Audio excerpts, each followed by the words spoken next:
Bienvenidos a MAD, Mentes Aliadas por el Diseño, el espacio para hablar de sostenibilidad, diseño y cualquier otra locura del mundo de la arquitectura y la construcción. No somos un podcast más, somos MAD, locos por la arquitectura. Bienvenidos. Hola, soy Juan Giraldo, su anfitrión de hoy en MAD, Locos por la Arquitectura. En el episodio de hoy nos acompaña el arquitecto Alejandro Ortiz. Él es magíster en bioclimática, directamente importado desde Costa Rica. Y el tema de hoy a mí me parece muy bacano porque vamos a hablar de cómo el entorno, el edificio y diferentes factores que quizás ya hemos tocado en episodios previos pueden afectar la salud de las personas. Ustedes ya me habrán escuchado que a mí la habitabilidad del espacio me parece fundamental, entonces creo que hoy vamos a disfrutar mucho de estos datos que Alejo nos traerá. Bienvenido, Alejo, muchas gracias por aceptar la invitación y... Claro, muchísimas gracias por el espacio, Juan. Yo quisiera empezar como que nos contaras vos quién sos, por qué terminaste en estas líneas y por qué ese enfoque tan puntual desde la persona. Es una bioclimática un poco diferente. Sí, ahí la bioclimática ya en el pregrado me interesó mucho estudiándolo en Costa Rica, hice un énfasis allá en eso, pero también me ha interesado mucho el ser biológico. He tenido mucho interés en descubrir cómo funcionan los diferentes sistemas en general. Entonces uno... De la parte creativa, usualmente desarma una licuadora o alguna cosa por el estilo. Bueno, yo me pone a investigar un poco más sobre temas afines a la biología. De hecho, una posibilidad mía fue estudiar medicina y creo que un punto de inflexión también en mi vida fue la muerte de mi mamá a causa de una enfermedad en donde me desbocó más todavía en el interés de la salud en general y de qué pasa cuando hacemos ciertas cosas. Y cuando descubro que la arquitectura influye directamente en la salud de las personas, ahí me quedé. Te tiraste de cabezas, como aquí cabeza. Fue. Bueno, esto nos da punto de partida para la primera línea de conversación. Contanos eso de cómo la arquitectura afecta a la salud de las personas. ¿Cómo podemos hacer ese mix entre la persona, la salud y el edificio? Claro, primero habría que entender un poco de cómo funciona el cuerpo, ¿verdad? Entonces, para no complejizarlo, porque la medicina es altamente compleja, se puede ver desde unos 4 vertientes básicas. Uno tiene que ver con la respiración, ¿verdad? Básico para nosotros sobrevivir en el día a día. Lo otro sería el sueño, que a veces especialmente en la arquitectura, lo dejamos un poquito de lado, pero es fundamental. Después la nutrición y el movimiento. Esos son como 4 vertientes principales, que eso nos lleva como a abordar un mundo un poco más amplio, pero lo podemos ir mirando desde ahí. Si entendemos la salud desde la definición de la OMS, que es un estado de completo bienestar físico, mental y social, y no solamente la ausencia de afecciones o enfermedades, vamos mucho más allá de simplemente decir no tengo ningún tipo de enfermedad, sino que realmente necesito estar saludable bajo ciertas condiciones. Entonces, la idea es considerar el espacio saludable desde un punto de vista mucho más integral que simplemente la forma, los materiales y todo lo que conseguimos normalmente desde esa enseñanza que nos dan en el pregrado, sino más bien cómo abocarnos a realmente medir un poco más esas calidades en estos diferentes aspectos. Entiendo. Entonces, a mí me hacen mucho ruido 2 factores, digamos ya en mi percepción desde mi experiencia, que es la ventilación natural, hablando de cómo respiramos, y la luz natural. Contanos, a ver, desde tu experiencia y tu conocimiento, estas 2 cosas son varias, pero empecemos por ahí. Claro. Hay unos datos ahí que hay que poner sobre la mesa para entender un poco por qué la ventilación es tan importante. Por un lado, el 80% de las ciudades del mundo superan los límites de calidad de aire. Es decir, todos estamos un poco mal. De entrada. Y ya de entrada. Y según la OMS, 9 de cada 10 personas no respira un aire saludable. O sea que ya el 90% de las personas ya vamos mal. ¿Por qué es importante la respiración o entornos de alta calidad de aire? Realmente tiene que ver con que nosotros constantemente estamos viéndonos afectados a partir de los diferentes contaminantes que tenemos en el aire. Eso por un lado. Una cosa es la contaminación que pudiéramos tener afuera del edificio y otra es la que nosotros mismos vamos produciendo en el entorno o en el mismo espacio. Entonces tenés gases como el dióxido de carbono, que sería algo más fácil de medir, en donde uno inhala oxígeno de manera natural, exhala dióxido de carbono, y ese dióxido de carbono, si no se diluye con ventilación natural, poco a poco se va a ir acumulando en el espacio. Entonces, para ponerte algunos datos, si vos encerrás a 8 adultos en una oficina de 25 metros cuadrados, al final del día puedes llegar a 2.300 partículas por millón de concentración de dióxido de carbono. Ahora, ¿eso es mucho o eso es poco? te lo pongo en un escenario que hicieron en la Universidad de Harvard, que fue una investigación y es de las primeras en donde realmente de manera muy juiciosa se ha medido como todo este tema. Entonces ellos hacen todo un escenario altamente controlado, porque muchas veces de las percepciones, incluso desde el ASHRAE, se hace a partir de encuestas, básicamente vos cómo te sentís, estás bien, estás mal, calor, frío, etc. Y ellos más bien se pusieron a medir. Se supone que niveles normales de dióxido de carbono en el aire andan en concentraciones de 360 partículas por millón a 500. Digamos que por debajo de 500 se habla de que estamos bien, que es un aire de buena calidad. Hay otros que hablan de que si está por debajo de 1000 es de buena calidad, desde ciertos estándares. Pero entonces, ¿qué encuentran en esta investigación de Harvard? Por ejemplo, dividen tipos de edificios, tipos de escenarios, un edificio convencional, típico de oficina, aire acondicionado, todo este cuento. Un edificio verde que va a seguir las normas de ciertas certificaciones como LEED, aplicando el ASHRAE 62.1, que es básicamente la métrica nuestra como los mínimos, y uno que le llamaron verde más, en donde duplican la ventilación que nos incita el ASHRAE o LEED o alguna de estas certificaciones. ¿Y qué encuentran? En el edificio convencional, lo que hacen es poner a las personas, al final del día les hacen un test cognitivo y a partir de diferentes funciones cognitivas ven los resultados. Los edificios convencionales llegan a 1.400 partículas por millón de manera controlada.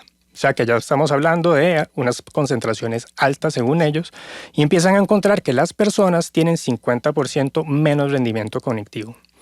¿Respecto a qué? Respecto a la base que encuentran en, digamos, como el estándar de la prueba. En los edificios verdes, que se supone que es el estándar que nosotros manejamos, encuentran que las personas tienen un rendimiento de un 15% menos. Entonces empiezan a encontrar que duplicar la ventilación te favorece mucho en los procesos cognitivos. Y hacen lo mismo con los componentes orgánicos volátiles, ¿verdad? Estos VOCs que también vienen de esta gasificación de materiales, de los pegamentos y de cosas que encontramos normalmente en el espacio construido.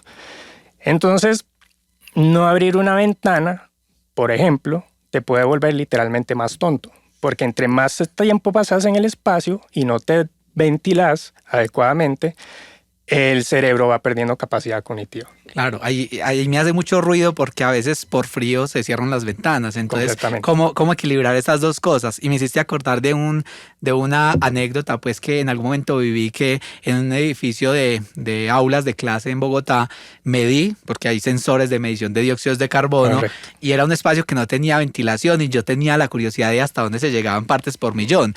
Tú nos dices que ya en 1400 ya uno va a la mitad más o menos. Va a la mitad. Yo medí 4.800 partes por millón en un aula de clase. Entonces ahí yo les decía a los chicos, aquí tienen todo el argumento para no aprender porque tu cerebro está al 30% de capacidad. Algo así. Es ver realmente increíble ese tema. Digamos que, ¿qué hacemos? ¿O qué podría ocurrir en un escenario? Me voy a ir a un usuario de una vivienda, que puede ser pues para no quedarnos en aulas y oficinas, como el ejemplo que nos diste. Pero si yo estoy en una vivienda y por frío yo duermo con todo cerrado, yo mientras duermo respiro, entonces emito dióxido de carbono. Entonces, ¿qué recomendarías vos desde tu experiencia para llegar a ese punto medio? ¿Y cuál sería un impacto negativo de no ventilar en ese escenario? Claro, ahí es un poco metámosle bioclimática al asunto. Entonces, lo primero que habría que pensar es, si el aire de afuera está muy frío, tengo que tener una manera lógica de calentarlo primero y después ingresarlo al espacio. No es simplemente como de abrir una ventana y ya. Entonces, la lógica tendría que andar por ahí. Usualmente, en términos de infiltración, podríamos suplir suficiente aire como para no tener tantas concentraciones. Pero muchas veces vivimos absolutamente encerrados. Entonces, eso próximamente le podemos entrar al tema del sueño, que también es muy relevante en ese sentido. Pero entonces ¿cómo solucionarlo? Calentando primero el aire.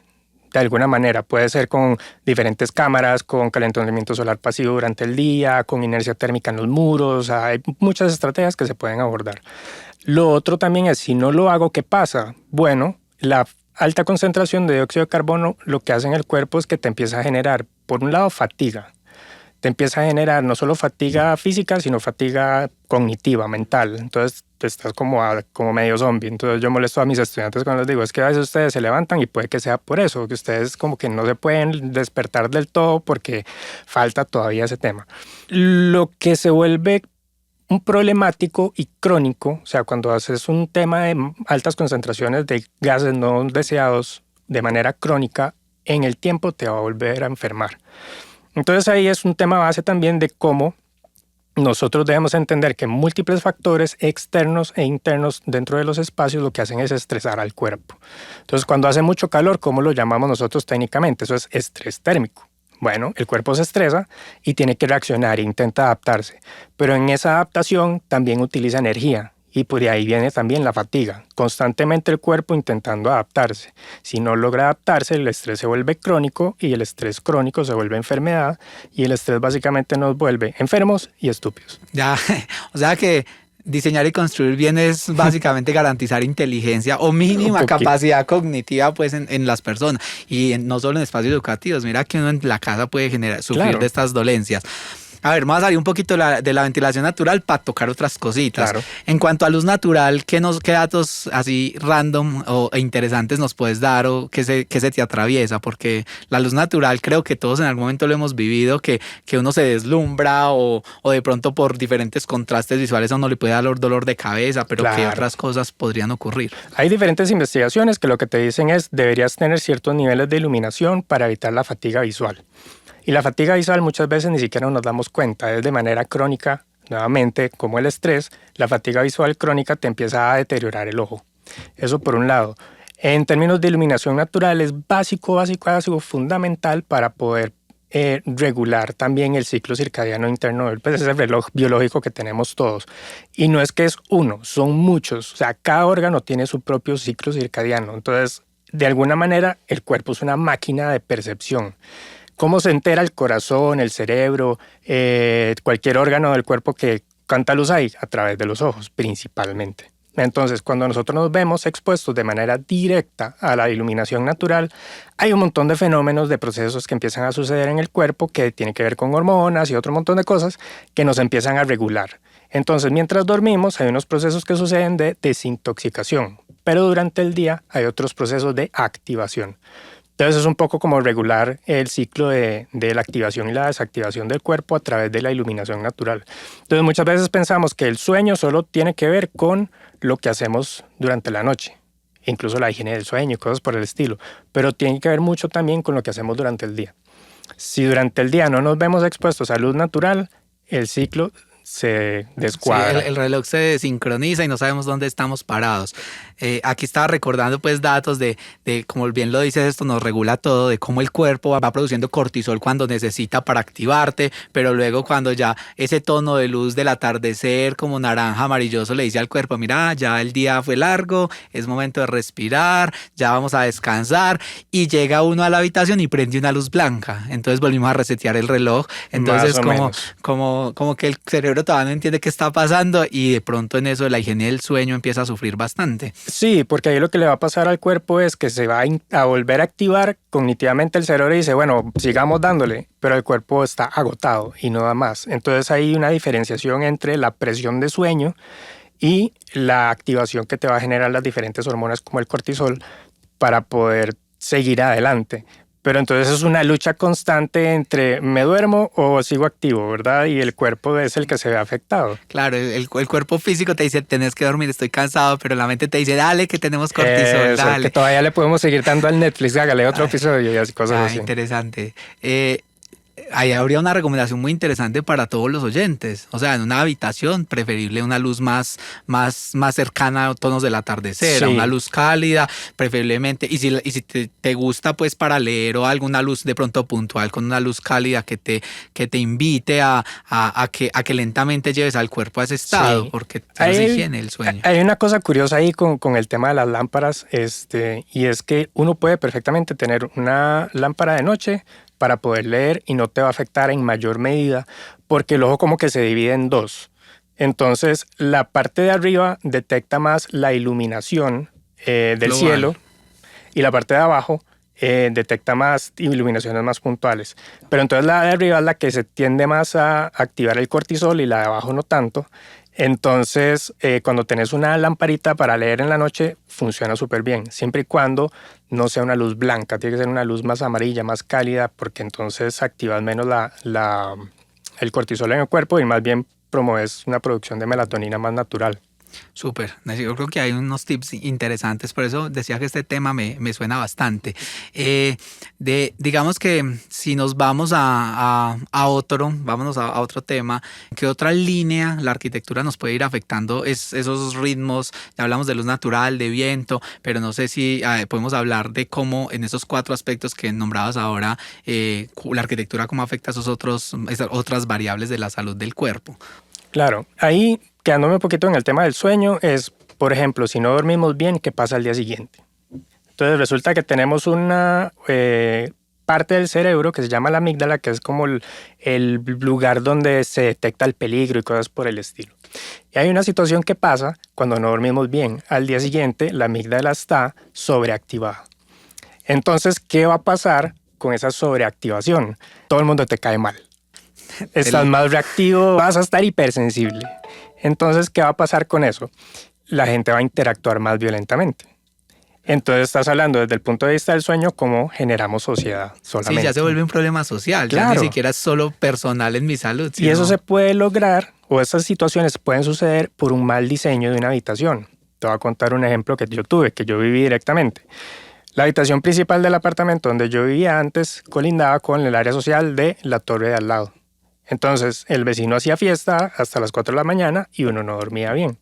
Y eso se puede dar simplemente por una lógica de diseño. La habitación donde duerme la gente está al lado del área social del apartamento contiguo. Eso es diseño.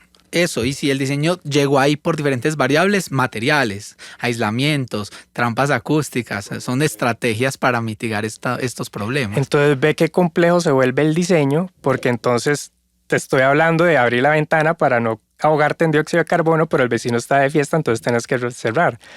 Entonces ahí se empieza a complejizar los diferentes fenómenos, que no es tan sencillo de, mira, hagamos esto otro. Hay que realmente estudiar como estas diferentes dinámicas. Claro, se termina volviendo un tema de problema social y hasta puede generar divorcios. O sea, un apartamento mal diseñado genera divorcios. Sí, claro. Me acabo de acordar de otro fenómeno. En algún momento, me salgo un poquito de la bioclimática, pero esto hay que contarlo. En algún momento yo estaba visitando a alguien en una sala de ventas de un edificio y mientras esperaba estaba viendo los planos y yo vi un apartamento y yo dije, la familia aquí se va a divorciar.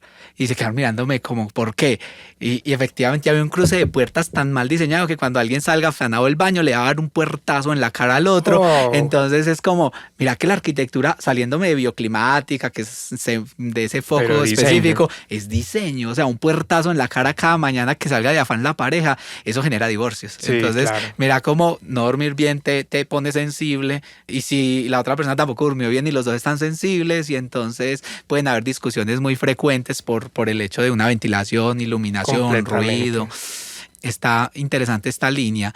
Si me voy para el tema térmico, como que ahora lo mencionaste muy por encima del estrés térmico, el aspecto térmico, aparte pues de ese estrés que podría llegar a ser crónico, ¿qué otra cosa nos podría llegar a generar en la exploración? Si no hay más, pues no hay más, pero me parece interesante como profundizar por ahí. Pues por un lado te estresa, pero a ver, vos ¿cómo te sentís cuando tenés calor? Es como desesperante, ¿verdad? Cuando el calor es excesivo. Imagínate tratar de hacer tu trabajo para el que te pagan con un montón de calor, no te da. O sea, el rendimiento es súper bajo. La productividad se va al piso. Entonces, son temas que hay que considerar mucho en todo sentido, porque también en la vivienda aplica. Si yo tengo mucho calor en la vivienda o mucho frío en la vivienda, ¿verdad? Vámonos a los extremos térmicos, el cuerpo reacciona distinto. El cuerpo está intentando adaptarse y gastas energía en eso. Entonces, básicamente, si queremos edificios súper eficientes energéticamente, bueno, también podemos tener cuerpos más eficientes energéticamente hablando.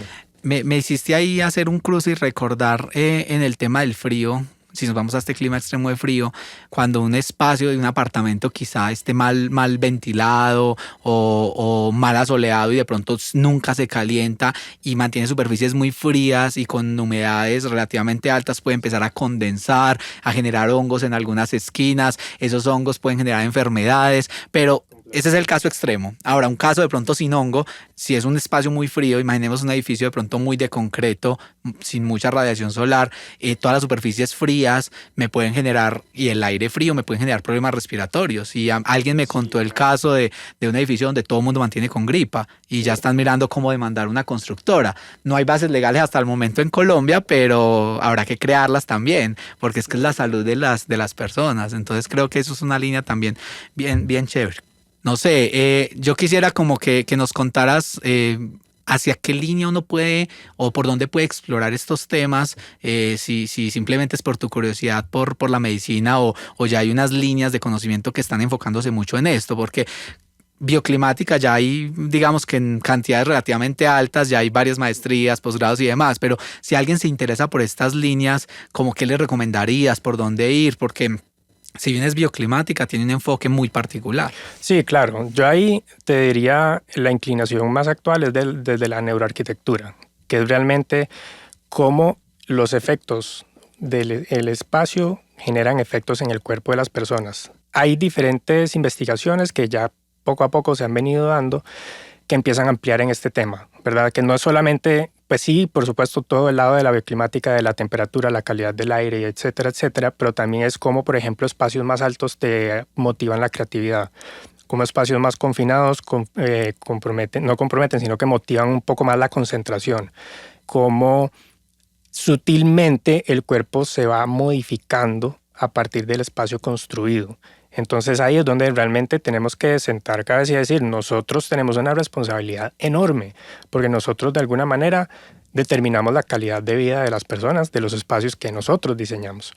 Entonces es un poco ahora que me fascina porque tiene que ver desde la ciencia, es como el lado que me apasiona, que yo digo cómo meterle ciencia y conciencia al diseño. Ciencia y conciencia. Dijiste que un poco determinamos cómo viven las personas, y yo creo que más que un poco es mucho. Cada vez nos damos cuenta de muchas cosas.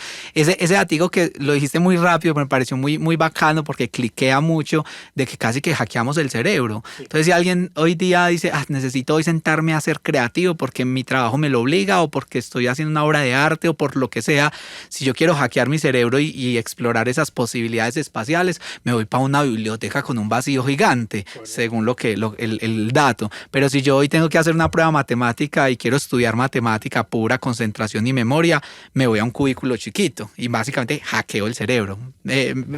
Tips de cómo vivir al final. Estos temas también, como lo dije al inicio, me apasionan mucho. La neuroarquitectura, pues como lo mencionas, es un camino cada vez cogiendo más fuerza. Yo creo que en Colombia estamos todavía un poquito, digamos, no tan avanzados en el tema. En Latinoamérica, pero hay laboratorios muy bacanos, ya que trajiste el tema. Por ahí en España he visto algunos estudios muy interesantes y abordándolo de varias cosas, no solo en el tema de perceptual de la persona, que es donde estamos focalizando en el episodio de hoy, pero datos que hay que dar. Recuerdo que en un laboratorio de neuroarquitectura en España hicieron un estudio inmobiliario de cómo la gente coge un folleto de un apartamento y qué zonas ve más en un plano de un apartamento que van a comprar a través de un eye tracking, que básicamente te van diciendo dónde focaliza la gente la mirada, y pueden hacer estudios inmobiliarios de acuerdo al nicho de mercado que estás atacando. Qué tan grande la sala, la gente se quedó mirando la sala o la terraza o el balcón, y así un desarrollador, un diseñador puede hacer mejores diseños para ese nicho. Entonces miren que al final no solo es vivir bien, sino también hasta modelo de negocio hay detrás de esto. Sí, yo claro. Como constructor, ¿qué tipo de apartamento? Si me focalizo más en la habitación principal, en la sala o en la terraza, y esos ejercicios de neuroarquitectura dan esas líneas de tendencia. Entonces me parece chévere también como verlo desde esa perspectiva. Sí, claro, y ahorita lo que tenés es todo un mundo de que aplicando las neurociencias a todo.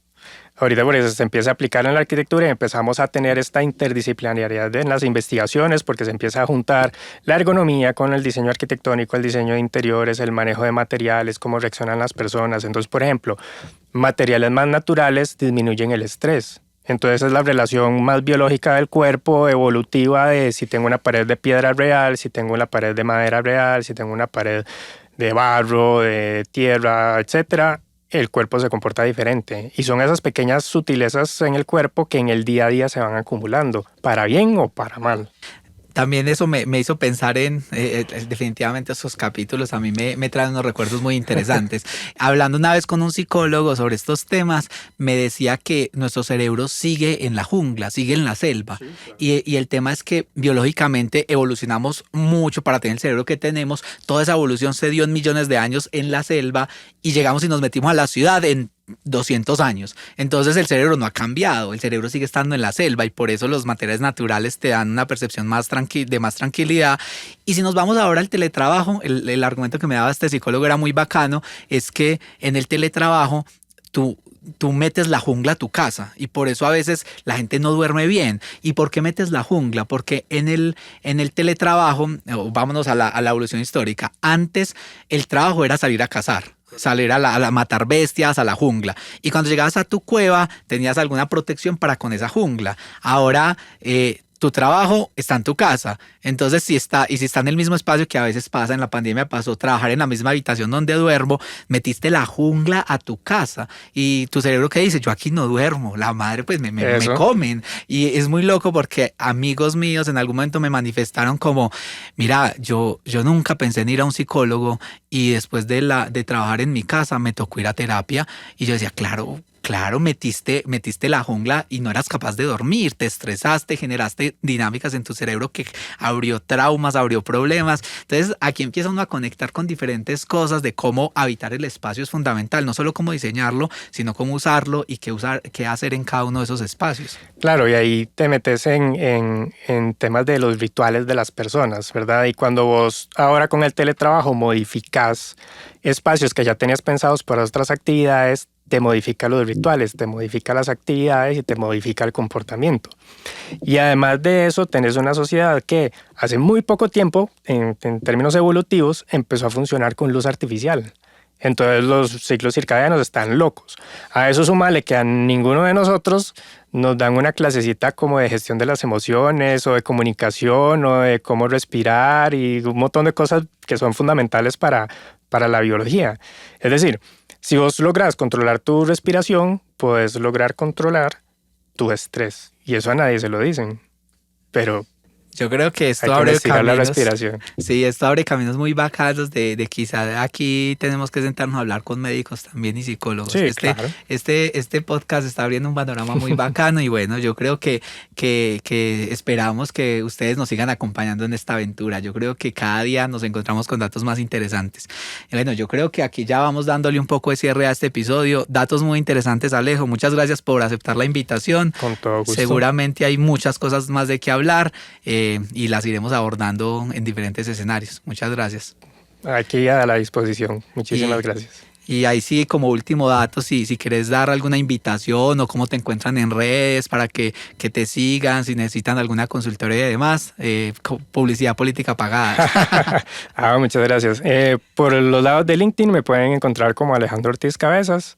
Y la página de Instagram que manejo, en donde voy publicando este tipo de datos curiosos, es OTZ Diseño Bioclimático, porque la ñ no me la dejan, pero ahí estamos, OTZ Diseño Bioclimático. Bueno, perfecto. Muchas gracias y hasta la próxima. Gracias por escucharnos. Recuerden que MAD está disponible a través de Spotify como MAD, Locos por la Arquitectura, o directamente en nuestro portal www.madlocosporlaarquitectura.com. Allí encontrarán videos, resúmenes, el perfil de todos nuestros invitados y, por supuesto, más locuras contadas de la mano de los expertos. No olviden darle like a este episodio, seguirnos e invitar a sus amigos a seguir este lindo espacio. Si tienes un tema y quieres acompañarnos, no dudes en escribirnos en nuestra página web. Seguro te leemos. Gracias por escucharnos. Nos vemos en un próximo episodio de MAD, Locos por la Arquitectura.